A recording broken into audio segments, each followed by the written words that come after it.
Capítulo 756 Fama. Os ferimentos em seu corpo são demais. Fei franziu a testa e disse.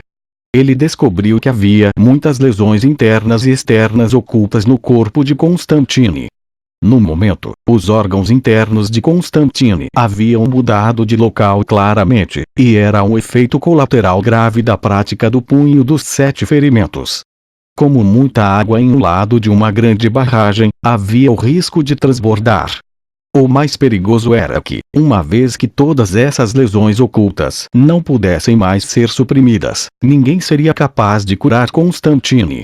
Assim como a água pode esmagar uma barragem quando a capacidade está acima da média, o mesmo poderia acontecer com o corpo de Constantine. Além dos ferimentos ocultos, havia muitas feridas externas em seu corpo. Elas foram obtidas após vários dias de batalha. A ferida mais aterrorizante sobre ele ia do ombro esquerdo à coxa direita, quase fazendo quebrar em 2 metades. Embora a lesão já tenha parado de sangrar e tenha formado coágulos, agora parecia preta e feia. Eu já tenho a sorte de estar vivo. Constantine era um homem durão, então ele riu e continuou. Essas lesões serão recuperadas mais cedo ou mais tarde. No entanto, se Vossa Majestade não aparecesse hoje, os bizantinos teriam sido conquistados e exterminados, e a costa sul do Império cairia sob o controle dos desprezíveis leonianos.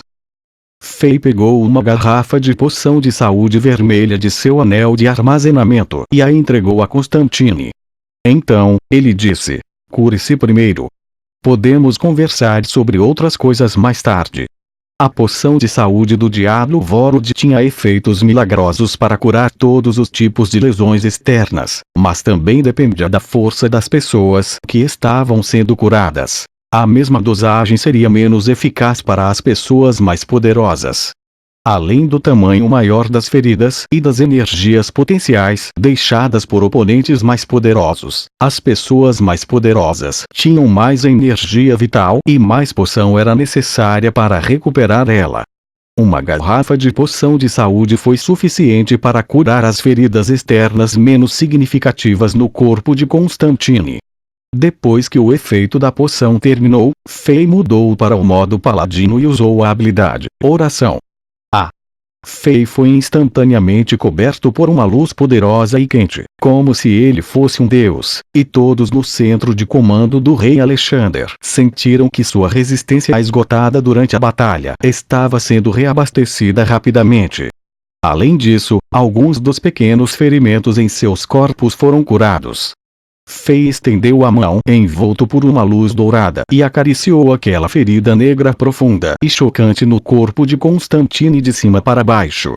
Sob a luz das chamas douradas, manchas de fumaça preta avermelhada vazavam da ferida. Essas eram a energia guerreira residual elementar do fogo que ainda estavam causando problemas no corpo de Constantine.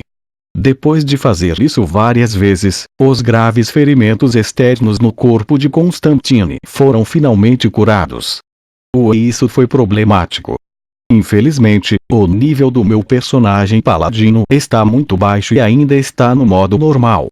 Se eu conseguir trazê-lo para o modo pesadelo, a capacidade de cura do meu paladino seria muito maior e não seria tão difícil curar uma ferida como essa.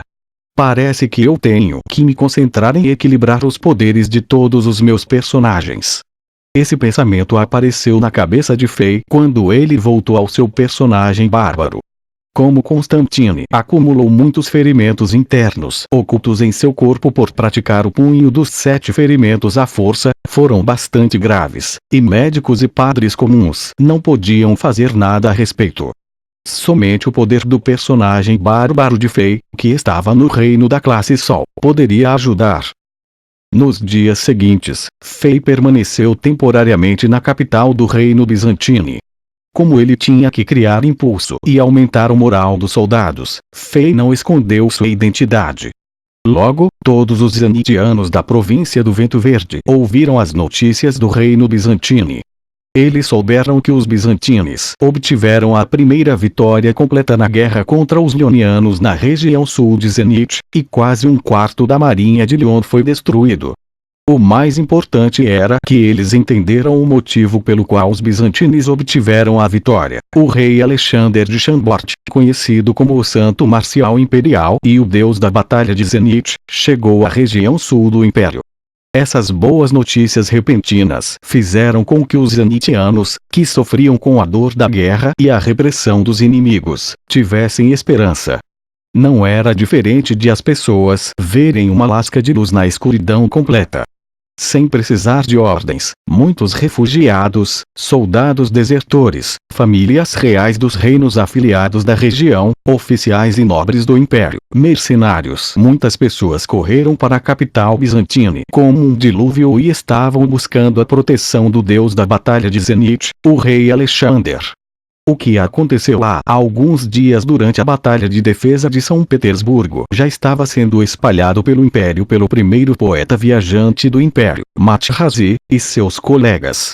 Sob a promoção do Império, quase todo zenitiano soube sobre isso. Durante os tempos sombrios em que Zenit teve que enfrentar a invasão das tropas unidas dos 10 impérios, foi crucial o aparecimento de um lorde da classe Sol que salvou a situação e lutou contra os inimigos. Fei se tornou o pilar espiritual de muitos zenitianos neste momento. Todos os zenitianos acreditavam que o Império Zenit não seria conquistado enquanto um mestre tão invencível estivesse aqui, e seus inimigos pagariam um preço alto. O poder que a esperança podia trazer para as pessoas era insano. Em menos de 2 dias, mais de 200.000 pessoas haviam se reunido na capital do reino bizantino. A província do Vento Verde, que foi quase destruída pela guerra, começou a mostrar vitalidade e regredir como se fosse grama na primavera. Diferente dos zenitianos que estavam alegres agora, as tropas unidas dos 10 impérios que estavam cometendo crimes hediondos na região sul do Zenit estavam ansiosas. Agora que ouviram essa notícia, também não puderam deixar de sentir medo. No dia em que as notícias sobre o Santo Marcial Imperial de Zenit chegando à região sul se espalharam, as tropas unidas que estavam ativas em todo o reino bizantino recuaram instantaneamente centenas de quilômetros da capital bizantina, como se houvesse um surto de doença mortal. Eles rapidamente abandonaram suas ações de matar civis de Zenit e mantiveram um perfil discreto enquanto escapavam. Depois de se acalmar, algumas pessoas das tropas unidas duvidaram da validade dessa alegação. Eles sentiram que o rei Alexander de Chambord deveria estar dentro de São Petersburgo agora mesmo depois da batalha de defesa. Porque um figurão tão importante que poderia influenciar a vida de muitas pessoas chegaria aqui à região sul? Salvar civis? Essa ideia era como uma piada para muitas pessoas. Para a família real de Zenit, existe algo mais importante do que proteger a capital? Pensavam as pessoas. Portanto, as tropas unidas dos 10 impérios enviaram 10 guerreiros de 6 estrelas no terceiro dia e formaram um esquadrão suicida de elite. Eles se misturaram com os refugiados que estavam indo para a capital bizantina e queriam descobrir o que realmente estava acontecendo. Para não mostrar fraquezas, esses 10 mestres se vestiram como refugiados e fizeram alguns amigos. Infelizmente, um jovem loiro de branco apareceu no muro de defesa da cidade enquanto os refugiados estavam entrando. Este belo rapaz que parecia um elfo não disse nada. Ele simplesmente ficou parado ao pôr do sol enquanto seus cabelos loiros tremulavam ao vento, e puxou o arco e disparou 10 flechas consecutivamente. Quando a corda do arco vibrou, 10 luzes verdes dispararam pelo céu e chocaram a cidade como belos fogos de artifício. As 10 flechas pareciam 10 pequenos meteoros.